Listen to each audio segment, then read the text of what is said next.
This is Ari Kaplan, and I am privileged today to be speaking with Nick Reed, the Chief Executive Officer of Knowable and VP of AI Product at LexisNexis, who moderated a panel today called Lawyering in the Age of AI, Preparing the Next Generation for Practice at the LexisNexis AI Symposium today at the Harvard Club. Hi, Nick. Nice to see you. Hey, Ari. Good to see you.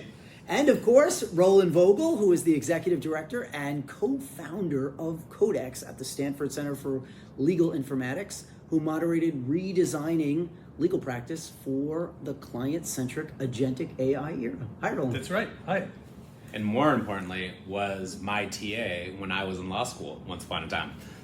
Nick, tell us about your background and your biggest takeaway from the panel you moderated, particularly because the theme of today's event was the legal AI inflection point, designing the future of legal practice. By way of background, I came into legal tech completely by accident.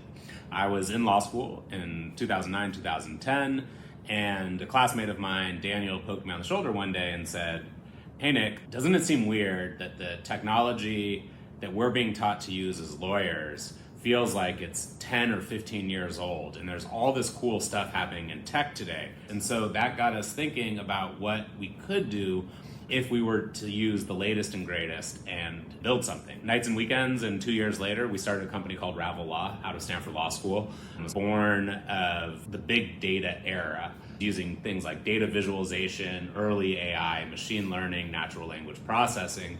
And fast forward 15 years, we've got GPT, Claude, Protege, CodeX, Harvey, Legora. The world is abound in amazing AI technology for attorneys. And what our panel was really about is, how do you prepare this generation to use these tools? Is it exciting? Is it scary? What are law schools doing? What are law firms doing? And what are third-party companies like Factor that have training programs where they're going into companies and law firms to help people learn how to use this really awesome technology? We had a mix of people representing the spectrum of those who are teaching young associates, soon-to-be attorneys, and in-house lawyers how to use AI.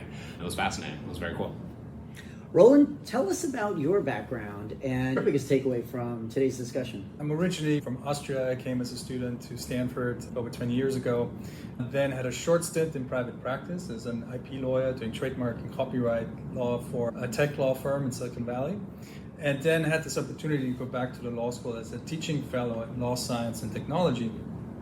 And then connected with some folks in the computer science department, and we started to vibe around the idea of taking the computer scientist's lens into the legal system and all these information and transaction cost problems.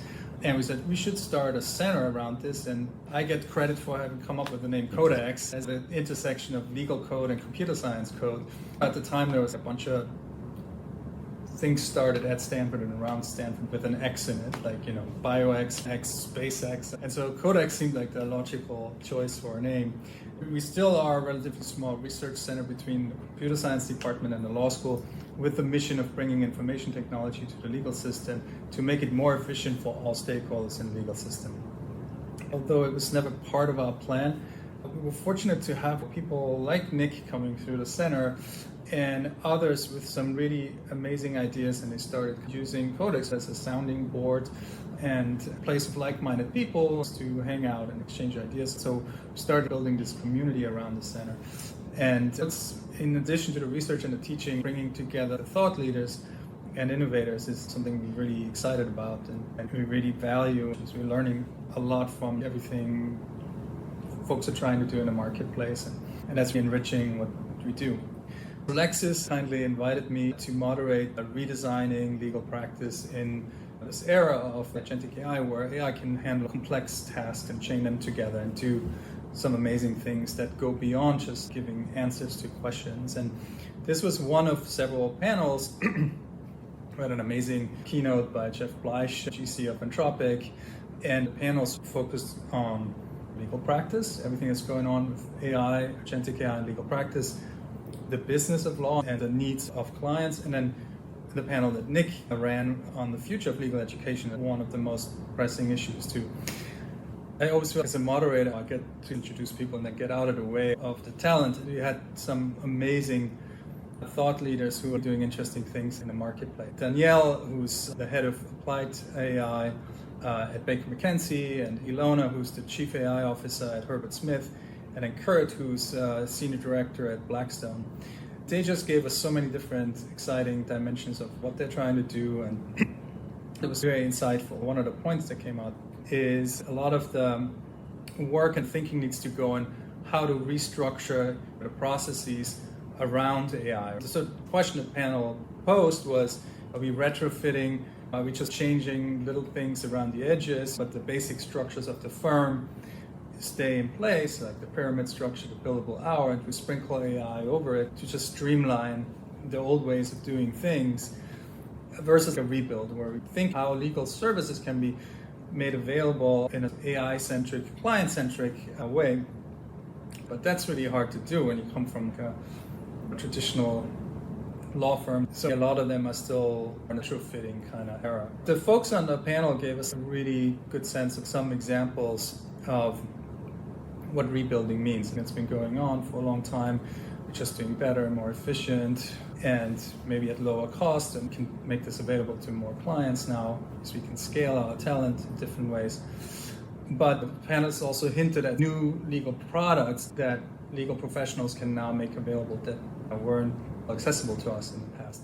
Nick, what should law schools, law departments, law firms do in terms of training programs, and how should they change them to prepare lawyers for an emerging AI native practice? Our panel had Stephanie Lindquist, who's a dean at WashU School of Law. She's been incredibly transformative in the last 2 years, thinking about how we bring AI into the curriculum and not just making tools available to law students, but making them part of the teaching. Similarly, Hugh Carlson, who's the CEO, was the managing partner at Three Crowns, one of the giant international arbitration law firms in the world. He has been thinking about how we use AI to teach our young attorneys, and gave us some really cool examples of practicing with AI for cross-examination of witnesses. In their firm, they developed an AI, but the young attorneys, before they go into court, are practicing with AI, which I thought was really cool. And then Alex, the third panelist, is the head of AI innovation for Factor, which is a managed services company. They've created SenseMaker Academy and brought into law firms and companies to teach attorneys what to do with AI. He was remarking on everyone's accepting that this is part of what you're going to be doing, but people don't know what that means. Beyond spell checking your email or reformatting a document, we're at this fascinating moment because everyone knows it's about to do a lot more and it's going to happen really quickly. And they're puzzling together what that is. A common thing that we heard, whether it was at law school, at the firm, or in-house, is we're at the tipping point. People are like, okay, we've been dabbling and now we're going all in. Let's launch experiments and see what works, because no one quite knows what the thing that's going to hold is going to be. In my panel discussion, I was lucky to speak with Lori Allman, who is chairman and managing partner of Cypress Shaw, Lacey Bundy, executive vice president and general counsel at PetSmart, and Anton Levchik, chief financial officer at Seward & Kissel. And they all talked about this idea of trying to find the answer. Whether we're talking about pricing or the billable hour or law firm economics in general, corporations want the same thing that law firms want, and they're trying to figure out how to get there collaboratively. From an educational and a future practice standpoint, there was a lot of similarities in terms of that theme. Lori was saying that we need to be radically transparent with our clients to collaborate, figure out the value that firms bring to the legal department. How do we charge for this value we're creating? Since the billable hour doesn't seem to be the right currency anymore, but it's all pretty fluid. There's no specific best practices just yet. There's some ideation and some potential paths forming, but nothing's been settled yet. We're in this phase of experimentation. At one point, I'm not sure if I can completely repeat it the way he said it because he was so eloquent. Jeff Bleich, and you moderated this amazing fireside chat with him, where he said that he tells his junior lawyers, you never get dinged for making a mistake. You get dinged when you're not taking on complex enough problems that will allow you to make a mistake. There are challenges that came out of my panel too around how to integrate human expertise with AI. His discussion was so inspiring because he talked about the humanity of the profession and how important it is to preserve the humanity and supplement it with technology, but not let technology lead. Nick, what skills stood out as essential as we approach this next generation of legal? Part of the conversation was this graduating class from college is the first GPT era of graduates. So we're going to have AI native graduates coming into law schools and then eventually filtering out into law firms and in-house.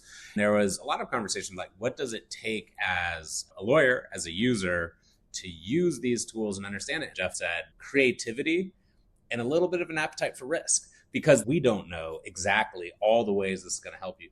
We're at the point where the inevitability of all of us using AI in our day-to-day has come. It's accepted. I remember in 2014 when Daniel and I first presented Ravel in a law firm and we explained what we were doing, there was a partner in the back of the room that laughed and he said, "You guys, there's no room for the letters A and I in the law." That was 2014. 10 years later, that's all it is. We've come a long way and it's pretty exciting. Roland, your mission for your discussion was to figure out where does agentic AI fit in. And so what did you take away as the most likely practical use case for agentic AI in the next 12 months?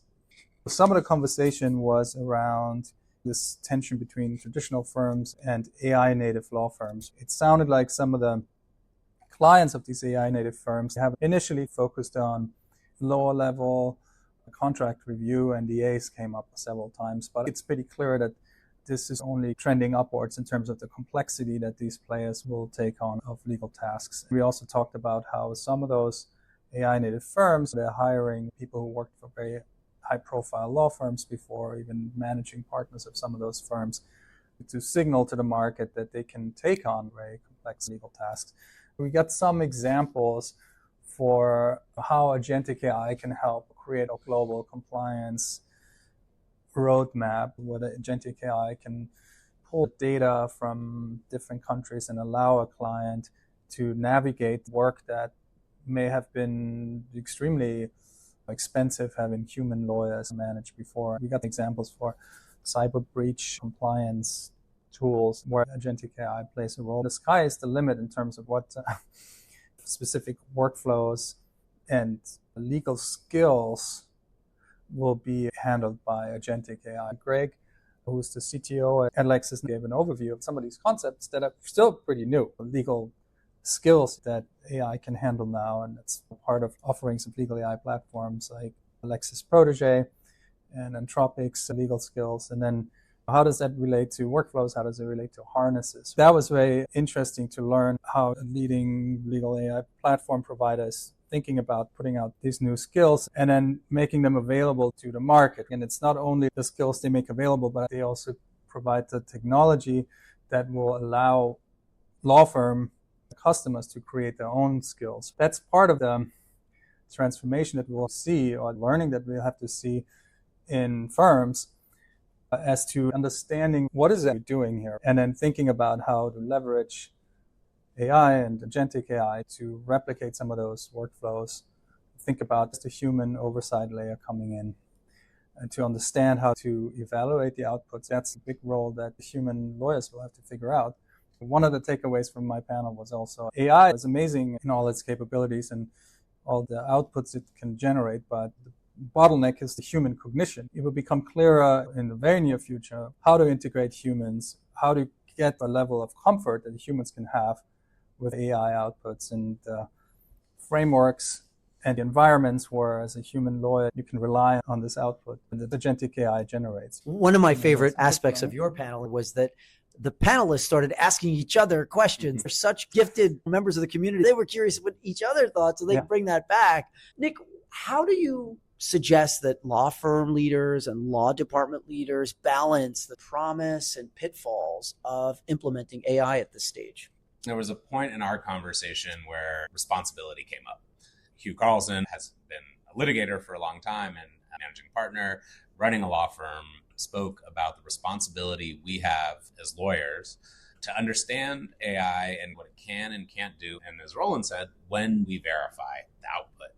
Obviously, the news recently has had lots of examples of where apparently attorneys have not verified the output. So there's two sides of the equation. On the one hand, it's understanding the products you're using. And if you're generating a motion or a brief and you're citing case law, much as we used LexisNexis to do it in law school, use Protege to do it today because the citator is built into the product. And I think it's incumbent on us to understand what each product does, where it can benefit us, when can you use Claude, when can you use Protege, how can they complement each other, what are the trade-offs, and to take that idea of responsibility as serious with use of AI as we have with every other part of being a good lawyer.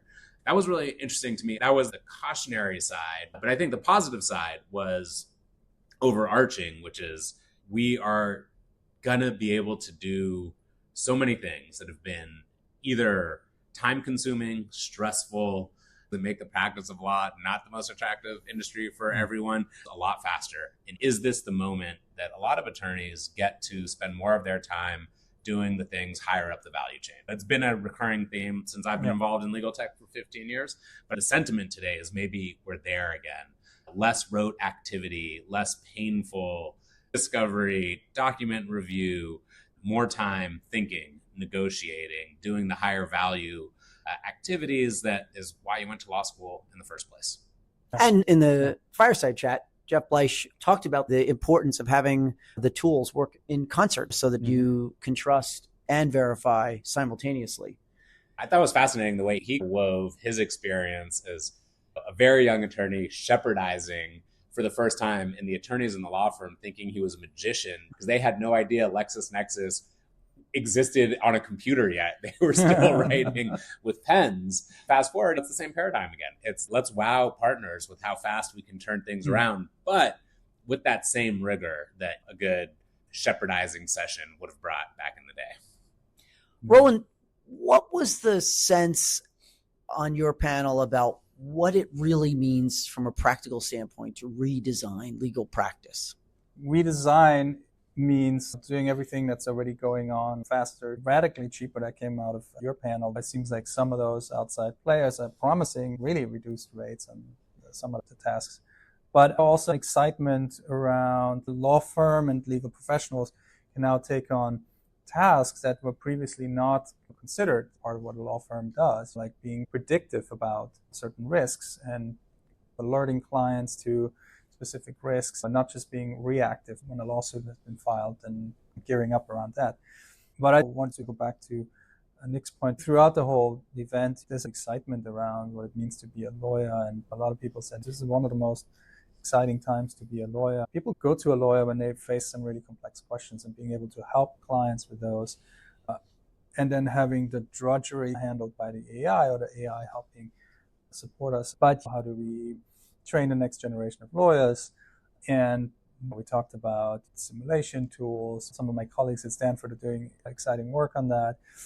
We talked about the digital twins, trying to capture human expertise and an organization's entire institutional knowledge.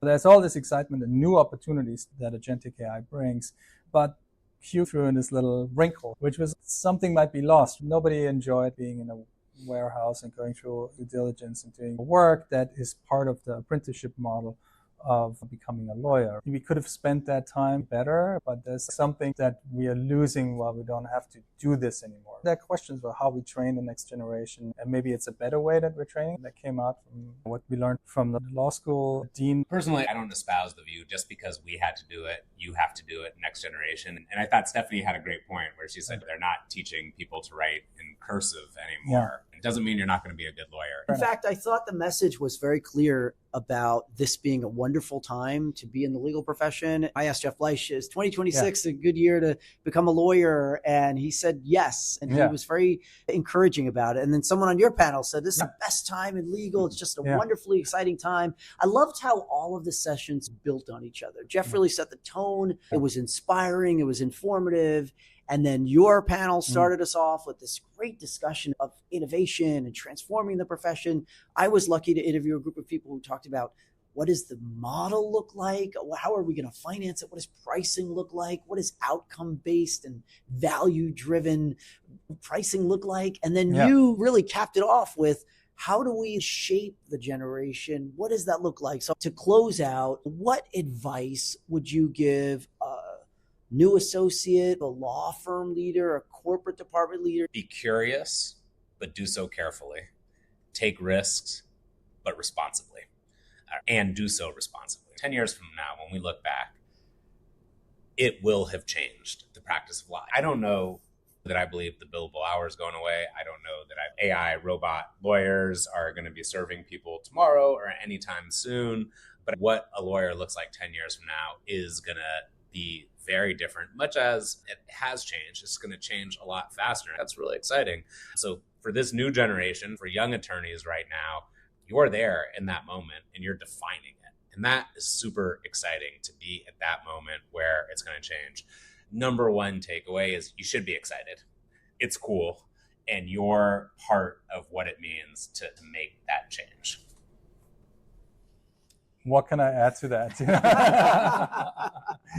Just ditto, okay? +1. One other anecdote. It was an early Sam Altman podcast interview, and he mentioned when Gary Kasparov lost to AI in chess, everyone said it was the death of chess. And it turns out 10 years later, chess has never been so popular because no one wants to see an AI robot play an AI robot in chess. We want to see people playing chess. There's an analogy for the law there. I haven't quite put my fingers on it, but we want people to represent us in court. We don't want AI to represent us in court. We want what Jeff spoke about. That human side of the law is quintessentially part of the law. And I don't think it's going anywhere. It's going to be enhanced, modified, changed, but it's there. One of my favorite takeaways from your discussion was that we don't know what we don't know. We may not even be able to anticipate, plan for, or even imagine what's possible. At the end of my panel, Lacey Bundy, who's the general counsel at PetSmart, talked about this dream of how this will be even more collaborative and more empowering profession. And I feel like that's the goal. And that was a real theme from our session. Roland, Vogl, Nick Reed. It's really been a privilege. Thank you both so much. Thank you. All right. Thank you. Bye, everyone.